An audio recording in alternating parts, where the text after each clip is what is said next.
So hi everyone, welcome back to another new video. So guys, आजच्या व्हिडिओमध्ये आपण discuss करणार आहोत autonomous college versus non autonomous college. जर तुम्ही आत्तापासून कॉलेजची रिसर्च करायला सुरुवात केली असेल तर तुम्ही हे नक्कीच नोटीस केलं असेल की आपल्या महाराष्ट्रामध्ये काही कॉलेजचे स्टेटस हे ऑटोनॉमस आहे आणि काही कॉलेजचे स्टेटस हे नॉन ऑटोनॉमस आहे. आता ह्याच्यामधले कुठले बेस्ट आहेत, आपल्याला कुठल्या कॉलेजला जास्त प्रेफरन्स दिला पाहिजे, ऑटोनॉमस कॉलेजला जास्त प्रेफरन्स दिला पाहिजे की नॉन ऑटोनॉमस कॉलेजला जास्त प्रेफरन्स दिला पाहिजे, तर हे सगळं आपण आजच्या व्हिडिओमध्ये पूर्ण डिटेलमध्ये डिस्कस करणार आहोत. सो प्लीज तुम्ही ह्या व्हिडिओला शेवटपर्यंत नक्की बघा आणि जर तुम्ही ह्या चॅनलवर नवीन असाल तर नक्की तुम्ही ह्या चॅनलसोबत कनेक्टेड राहा, सबस्क्राईब करून ठेवा. कारण की मी तुम्हाला आत्तापासून ते पूर्ण तुमचं ॲडमिशन कंप्लीट होईपर्यंत मी तुम्हाला पूर्ण गायडन्स प्रोव्हाइड करणार आहे. So please make sure to subscribe this channel. तर सगळ्यात पहिले आपण हे समजून घेऊया की नक्की हे ऑटोनॉमस कॉलेज म्हणजे काय असतं. ऑटोनॉमस कॉलेज म्हणजे असे कॉलेजेस जे स्वतःवर डिपेंड असतात. म्हणजे त्या कॉलेजच्या हातामध्ये असतं की तुम्हाला कधी एक्झाम घ्यायची आहे, कधी तुम्हाला सुट्टी द्यायची आहे, कधी काय करायचं आहे, हे पूर्ण त्या कॉलेजवाल्यांच्या हातामध्ये असतं. ह्याच्यामध्ये युनिव्हर्सिटी काही इंटरफेअर करत नाही. हां, ऑटोनॉमस कॉलेजेस त्या पर्टिक्युलर युनिव्हर्सिटीसोबत ॲफिलिएटेड असतात. म्हणजे जेव्हा तुम्ही इंजिनिअरिंगमधनं किंवा फार्मसीमध्ये तुम्ही पासआउट होता, पूर्ण तुम्ही 4 वर्ष कंप्लीट करता, त्याच्यानंतर त्या पर्टिक्युलर युनिव्हर्सिटीकडनं तुम्हाला त्याचा युनिव्हर्सिटीचा डिग्रीचा सर्टिफिकेट तुम्हाला प्रोव्हाइड केलं जातं. बट ऑटोनॉमस कॉलेजेसला कंट्रोल नाही करत, युनिव्हर्सिटी कंट्रोल नाही करत की आज तुम्हाला एक्झाम घ्यायची आहे, आज तुम्हाला एक्झाम नाही घ्यायची आहे. ह्याच्यामध्ये युनिव्हर्सिटी कंट्रोल करत नाही. हे पूर्ण कॉलेजला फ्रीडम दिलेलं असतं की तुम्हाला पाहिजे तेव्हा तुम्ही एक्झाम कंडक्ट करू शकता, तुम्हाला पाहिजे तेव्हा तुम्ही सुट्टी देऊ शकता. जर तुम्हाला सिलेबसमध्ये थोडंफार बदल करायचा असेल तर ते सुद्धा तुम्ही कॉलेजवाले करू शकता. ह्याच्यामध्ये युनिव्हर्सिटी पूर्णपणे कंट्रोल करत नाही. बट नॉन ऑटोनॉमस कॉलेजचे तसं नसतं. नॉन ऑटोनॉमस कॉलेजेस जेवढे पण आहेत त्या सगळ्या कॉलेजेसला युनिव्हर्सिटी कंट्रोल करत असते. म्हणजे जेव्हा युनिव्हर्सिटी सांगेल की तुम्हाला ह्या दिवशी एक्झाम घ्यायची आहे, तर त्या जेवढे पण नॉन ऑटोनॉमस कॉलेजेस आहेत त्या कॉलेजेसला त्या पर्टिक्युलर दिवशी जे पण युनिव्हर्सिटीने सांगितलं आहे त्या पर्टिक्युलर दिवशी त्यांना एक्झाम कंडक्ट करावी लागते. आता हे मी तुम्हाला एक सिंपल एक्झाम्पल सकट सांगतो. जर तुम्हाला एका पॉईंटपासून एका डेस्टिनेशनपर्यंत पोहोचायचं आहे, तुमच्याकडे 2 ऑप्शन्स आहेत. एक तर तुम्ही कॅब बुक करू शकता, ओला किंवा उबरची ही तुम्ही कॅब बुक करू शकता, किंवा तुम्ही बसने ट्रॅव्हल करू शकता. आता जर तुम्ही कॅब बुक केलीत तर तुम्ही एका कॅबमध्ये बसलात. आता जो पण कॅब ड्रायव्हर असेल त्या कॅब ड्रायव्हरकडे कंट्रोल असतो की तुम्हाला डेस्टिनेशनपर्यंत पोहोचवायचं आहे. बट कुठल्या रूटनी पोहोचवायचं आहे हे सगळं त्या कॅब ड्रायव्हरच्या हातामध्ये असतं. त्याला वाटलं की आपल्याला लेफ्टने जायचं पाहिजे तर तो लेफ्टने जाऊ शकतो, त्याला वाटलं की तर राईटने जायला पाहिजे तो राईटने जाऊ शकतो. म्हणजे त्याच्याकडे पूर्ण फ्रीडम असतं की तुम्हाला कुठल्या रूटनी डेस्टिनेशनपर्यंत पोहोचवायचं आहे. जरी ती कॅब एका कंपनीसोबत ॲफिलिएटेड असेल, म्हणजे एका ओला किंवा उबर सारख्या कंपनीसोबत ते ॲफिलिएटेड असेल, तरी त्या कंपनीवाल्यांनी त्यांना एक असा कंट्रोल नाही केलाय की बाबा ह्याच रूटने तुम्हाला चालायचं आहे, इकडूनच तुम्हाला लेफ्ट मारायचं आहे, इकडून तुम्हाला राईट मारायचं आहे, असं ना कुठलंही कंट्रोल केलेलं नाहीये. त्यांना सिम्पली एक ऑथॉरिटी दिलेली आहे की तुम्हाला कस्टमरला ज्या पॉईंटला पिकअप करायचं आहे तिथून तुम्ही पिकअप करा आणि तुम्हाला जिथून सोपं वाटतंय त्या रूटने तुम्हाला कस्टमरला डेस्टिनेशनपर्यंत पोहोचवायचं आहे. म्हणजेच काय की कॅब ही एक ऑटोनॉमस आहे. त्याच ऑपोजिट जर आपण बसचं एक्झाम्पल घेतलं, बस तर तसं असतं का तर नाही. बसवाल्यांना एक रूट फिक्स करून दिलेला असतो की ह्याच रूटने तुम्हाला बसवाल्यांना चालायचं आहे. जरी त्या बसचा कंट्रोल एका बस ड्रायव्हरच्या हातामध्ये असला तरी तो ड्रायव्हर त्याला पाहिजे त्या रूटने तो नेऊ शकत नाही. ज्या रूटने त्यांना ठरवून दिलेलं आहे की ह्याच रूटने तुम्हाला चालायचं आहे, इकडूनच तुम्हाला लेफ्ट मारायचं आहे, ह्या स्टॉपला तुम्हाला थांबायचं आहे, त्याच प्रकारे त्या बस ड्रायव्हरला ती कमांड फॉलो करावी लागते. म्हणजेच काही की बस ही एक नॉन ऑटोनॉमस आहे. त्याच प्रकारे आपल्याला कॉलेजेसचं असतं. जेवढे पण ऑटोनॉमस कॉलेजेस आहेत त्या सगळ्या कॉलेजला फ्रीडम प्रोव्हाइड केलेलं असतं की तुम्हाला पाहिजे तेव्हा तुम्ही एक्झाम कंडक्ट करू शकता, तुम्हाला पाहिजे त्या पॅटर्ननी एक्झाम कंडक्ट करू शकता. बट जेवढे पण नॉन ऑटोनॉमस कॉलेजेस आहेत त्या कॉलेजेसला युनिव्हर्सिटीची कमांड फॉलो करावी लागते. जे पण युनिव्हर्सिटी सांगेल ते त्या कॉलेजेसला ऐकावं लागतं. आय होप हे तुमचा डिफरन्स क्लिअर झाला असेल की नक्की ऑटोनॉमस कॉलेज म्हणजे काय असतं आणि नॉन ऑटोनॉमस कॉलेज म्हणजे काय असतं. एवढं जर तुम्हाला समजलं असेल तर मला कॉमेंटमध्ये नक्की सांगा की येस दादा गॉट इट, मला हे समजलं. आता आपण बघूया की नक्की ह्याच्यामध्ये कुठले बेस्ट कॉलेजेस आहेत. नक्की ऑटोनॉमस कॉलेज बेस्ट आहेत की नॉन ऑटोनॉमस कॉलेजेस हे बेस्ट आहेत. जर आपण सिलेबसच्या बाबतीमध्ये बघितलं तर ऑटोनॉमस कॉलेजचे सिलेबस हा थोडाफार अपडेटेड असतो. जसं मी तुम्हाला आधी पण सांगितलं होतं की जेवढे पण ऑटोनॉमस कॉलेजेस आहेत त्या कॉलेजेसला एक फ्रीडम दिलेलं असतं की तुम्ही जो पण तुमचा सिलेबस आहे हा तुम्ही थोडाफार अपडेट करू शकता. आता ह्याच्यामध्ये ऑटोनॉमस कॉलेज पूर्णपणे सिलेबस अपडेट करू शकतं का, म्हणजे पूर्ण सिलेबसच चेंज करू शकता का, तर तसं नाही आहे. युनिव्हर्सिटीने त्या ऑटोनॉमस कॉलेजला पण एक पर्टिक्युलर गाईडलाईन प्रोव्हाइड केलेली असते की एवढंच तुम्हाला ह्या गाईडलाईनप्रमाणे चालायचं आहे. बट त्यांना एक फ्रीडम दिलेलं असतं की तुम्हाला सिलेबस थोडा अपडेट करायचा असेल तर तुम्ही सिलेबस अपडेट करू शकता.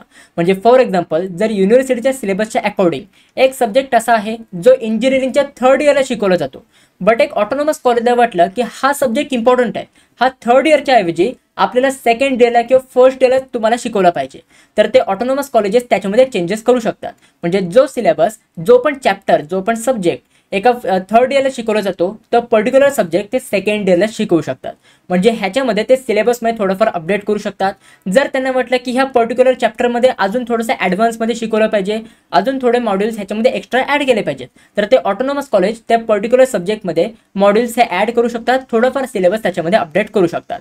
तर हे ऑटोनॉमस कॉलेजला सिलेबसच्या मॅटरमध्ये त्यांना एक फ्रीडम प्रोव्हाइड केलेलं असतं. बट तेच जर आपण नॉन ऑटोनॉमस कॉलेजचं बघितलं, तर नॉन ऑटोनॉमस कॉलेजचा सिलेबस हा एवढा अपडेटेड नसतो. नॉन ऑटोनॉमस कॉलेजचे सिलेबस अपडेट व्हायला खूप वर्ष लागतात. म्हणजे आत्ता जरी तुम्ही बघितलं तर जेवढे पण नॉन ऑटोनॉमस कॉलेजेस आहेत त्या कॉलेजचा सिलेबस हा असा आहे जे म्हणजे आउटडेटेड सिलेबस आहे. म्हणजे 4-5 वर्ष टेक्नॉलॉजी आधी, म्हणजे खूप 10 वर्ष आधीची टेक्नॉलॉजी लॉन्च झालेली आहे. त्या टेक्नॉलॉजीबद्दल अजूनही तुम्हाला नॉन ऑटोनॉमस कॉलेजेसमध्ये शिकवलं जातं. आणि नॉन ऑटोनॉमस कॉलेजचा सिलेबस हा अपडेट व्हायला टाइम लागतो.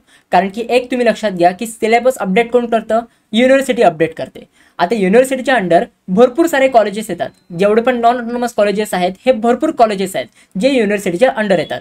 आता युनिव्हर्सिटी रातोरात सिलेबस अपडेट नाही करू शकत. म्हणजे त्यांना वाटलं की आज आपल्याला हा सिलेबस अपडेट करायला पाहिजे, तर रातोरात ते सिलेबस अपडेट नाही करू शकत.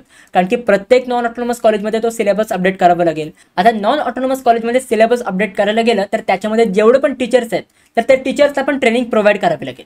तर त्याच्यामुळे जेवढे पण नॉन ऑटोनॉमस कॉलेजेस आहेत त्या नॉन ऑटोनॉमस कॉलेजेसमध्ये सिलेबस अपडेट व्हायला हा टाइम लागतो. म्हणजे ह्याच्यामध्ये आपल्याला कन्क्लुजन काय मिळालं की ऑटोनॉमस कॉलेजमध्ये जो पण सिलेबस आहे हा थोडासा अपडेटेड असतो आणि थोडाफार ॲडव्हान्स सिलेबस तुम्हाला बघायला मिळतो. आता जर आपण एक्झामच्या बाबतीमध्ये डिफरन्स बघितला तर ऑटोनॉमस कॉलेजमध्ये जी पण एक्झाम तुमची कंडक्ट होते तर हे सगळे कॉलेज लेवलवर होते. म्हणजे कॉलेजवाले डिसाईड करतात की कधी आपल्याला एक्झाम घ्यायची आहे, कुठल्या डेटपासून आपल्याला एक्झाम घ्यायची आहे, एक्झामचा पॅटर्न नक्की काय असला पाहिजे, तर हे सगळं कॉलेजमध्ये डिसाईड करतात. त्यासोबत एक्झाममध्ये जो पण तुमचा क्वेश्चन पेपर येतो तर हा क्वेश्चन पेपर पण तुमच्या कॉलेजमध्ये डिझाईन केला जातो. म्हणजे कॉलेजमध्ये तुमचे जे पण टीचर्स असतात तर हे टीचर्सच तुमचे एक्झाम हे पेपर काढत असतात. त्यासोबत तुमची जी पण आन्सर शीट असते तर ही पण तुमची कॉलेजमध्ये चेक होते. कुठेही बाहेर तुमची आन्सर शीट चेक करायला जात नाही. त्याच प्रकारे जर आपण नॉन ऑटोनॉमस कॉलेजचं बघितलं तर नॉन ऑटोनॉमस कॉलेजमध्ये जी पण तुमची एक्झाम कंडक्ट होते तर ही सगळी एक्झाम युनिव्हर्सिटीच्या कंट्रोलमध्ये असते.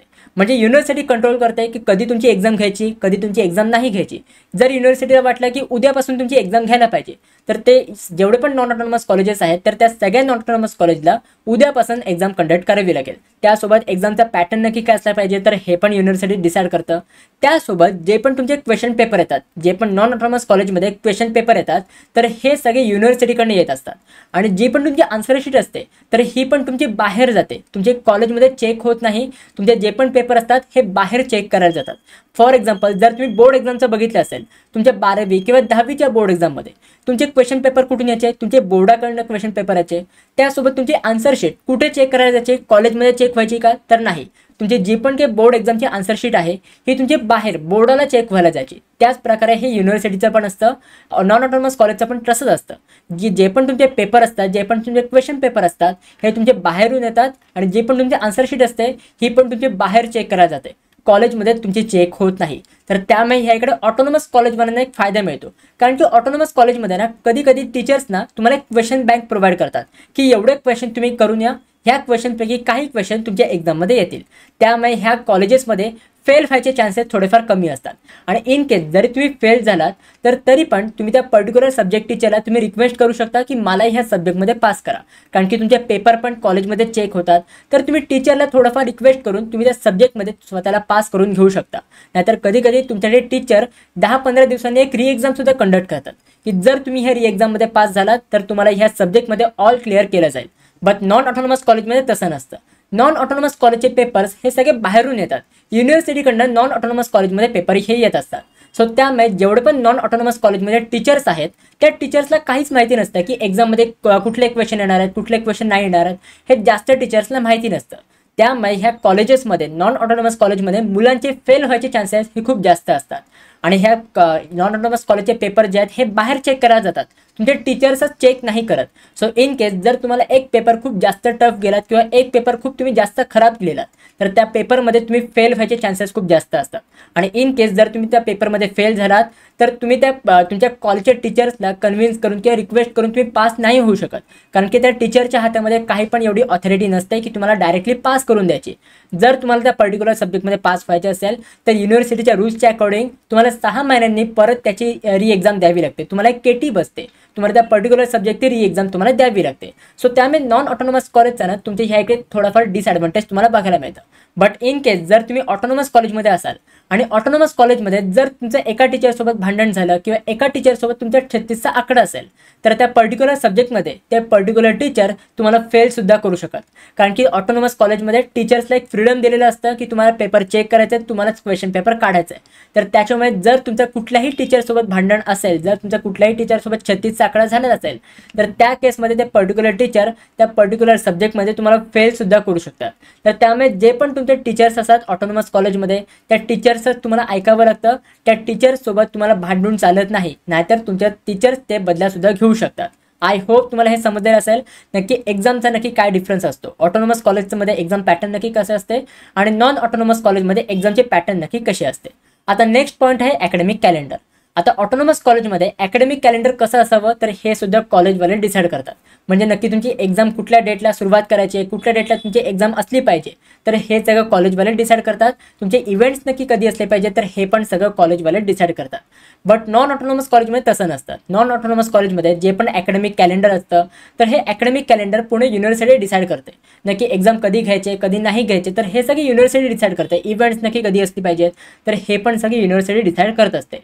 तर त्यामुळे तुमच्या ऑटोनॉमस कॉलेजचा एक फायदा असतो की जेवढे पण पूर्ण अकॅडमिक कॅलेंडर आहे हे पूर्ण तुमचे कॉलेजवाले डिसाईड करत असतात. आता जर आपण फीजच्या बाबतीमध्ये बघितलं तर ऑटोनॉमस कॉलेजमध्ये जी पण फीज आहे ही थोडीफार जास्त असते. मी सगळ्याच ऑटोनॉमस कॉलेजचे नाही बोलत आहे, बट काही ऑटोनॉमस कॉलेजेस असे आहेत ज्यांची फीज ही थोडीफार जास्त आहे आणि नॉन ऑटोनॉमस कॉलेजमध्ये तुम्हाला थोडीफार फीज ही तुम्हाला कमी बघायला मिळते. आता ॲट दी एंड जर आपण प्लेसमेंटचं बघितलं नक्की कुठल्या कॉलेजमध्ये प्लेसमेंट जास्त असते, ऑटोनॉमस कॉलेजमध्ये प्लेसमेंट जास्त असते की नॉन ऑटोनॉमस कॉलेजमध्ये प्लेसमेंट जास्त असते. आता ह्या पॉईंटला एक तुम्ही क्लिअर करा की तुमची प्लेसमेंटची लेवल ही ऑटोनॉमस आणि नॉन ऑटोनॉमस ह्या स्टेटसवर डिपेंड नाही करत. म्हणजे असं नाही होत की बाबा हे ऑटोनॉमस कॉलेज आहे ह्याच्यामध्ये जास्तच प्लेसमेंट असणार, हे नॉन ऑटोनॉमस कॉलेज आहे ह्याच्यामध्ये कमी प्लेसमेंट असणार, असं होत नाही. कधी कधी असं पण होतं एक नॉन ऑटोनॉमस कॉलेज एक बेस्ट कॉलेज असतं एका ऑटोनॉमस कॉलेजपेक्षा. त्या नॉन ऑटोनॉमस कॉलेजमध्ये जास्त प्लेसमेंट असते, जास्त त्याच्यामध्ये फॅसिलिटीज असतात. तर त्याच्यामुळे जर तुम्ही अशी कॉलेज लिस्ट बनवत असाल तर तुम्हाला अशी प्रायोरिटी ठेवायची नाही आहे की सगळी मी पहिले ऑटोनॉमस कॉलेज ठेवीन तर नंतर मी नॉन ऑटोनॉमस कॉलेज ठेवीन, असं तुम्हाला प्रायोरिटी ठेवायची नाही आहे. जर तुम्हाला असं कुठलं कॉलेज सापडलं की ते एक नॉन ऑटोनॉमस कॉलेज आहे बट ते एक बेस्ट कॉलेज आहे एका दुसऱ्या ऑटोनॉमस कॉलेजपेक्षा तर त्या केसमध्ये तुम्हाला नॉन ऑटोनॉमस कॉलेजला एक जास्त प्रायोरिटी द्यायची आहे. हां, इन केस जर तुम्हाला असं कुठलं कॉलेज सापडलं जे ऑटोनॉमस पण आहे आणि एका नॉन ऑटोनॉमस कॉलेजपेक्षा ते एक बेस्ट कॉलेज आहे, म्हणजे ऑटोनॉमस कॉलेज एका नॉन ऑटोनॉमस कॉलेजपेक्षा एक बेस्ट कॉलेज आहे, तर त्या केसमध्ये तुम्ही त्या ऑटोनॉमस कॉलेजला प्रायोरिटी देऊ शकता. सो गाइज आय होप हे तुम्हाला समजलेलं असेल नक्की तुम्हाला कॉलेजच्या लिस्टला प्रायोरिटी कशी द्यायची आहे आणि हे ऑटोनॉमस कॉलेज आणि नॉन ऑटोनॉमस कॉलेजमध्ये डिफरन्स नक्की काय आहे. इन केस जर तुम्हाला काही डाऊट असेल तर ते सगळे डाऊट्स तुम्ही मला कॉमेंट सेक्शनमध्ये विचारू शकता. जर माझ्यासोबत पर्सनली कनेक्ट व्हायचं असेल तर तुम्ही डायरेक्टली मला इंस्टाग्रामवर DM करू शकता. माझे इंस्टाग्रामची लिंक मी तुम्हाला डिस्क्रिप्शन बॉक्समध्ये प्रोव्हाइड केलेली आहे. त्यासोबत जर तुम्हाला एक पर्सनलाइज कॉलेजची लिस्ट पाहिजे असेल तर त्यासाठी तुम्ही आपली पर्सनल काउन्सिलिंग हे जॉईन करू शकता. इंजिनिअरिंग आणि फार्मसी ह्या दोघांसाठी ही पर्सनल काउन्सिलिंग आहे. सो इन केस जर तुम्हाला कॅपराऊंडच्या प्रोसेसमध्ये पर्सनल गायडन्स पाहिजे असेल, तुमच्या प्रेफरन्सच्या अकॉर्डिंग तुमच्या कॅटेगरीच्या अकॉर्डिंग तुम्हाला एक बेस्ट कॉलेजची लिस्ट बनवून पाहिजे असेल तर त्यासाठी तुम्ही आपली पर्सनल काउन्सिलिंग हे जॉईन करू शकता. जर तुम्हाला पर्सनल काउन्सिलिंग जॉईन करायची असेल तर सगळे डिटेल्स आणि सगळे लिंक्स मी तुम्हाला डिस्क्रिप्शन बॉक्समध्ये प्रोव्हाइड केलेले आहेत. इन केस जर तुम्हाला काही क्वेरी असेल पर्सनल काउन्सिलिंगच्या रिगार्डिंग तर त्यासाठी पण मी तुम्हाला 1-2 हेल्पलाईन नंबर प्रोव्हाइड केले आहेत. त्या हेल्पलाईन नंबरवर तुम्ही व्हॉट्सअपवर मेसेज करू शकता. मी किंवा माझी टीम तुम्हाला लवकरात लवकर रिप्लाय करायचा प्रयत्न करू. So guys that's it for this video. कशी वाटली तुम्हाला ही व्हिडिओ आवडली असेल तर नक्की लाईक करा, शेअर करा, सबस्क्राईब करा. भेटू आपण पुढच्या व्हिडिओमध्ये. तोपर्यंत बाय बाय, सी या and have a good day.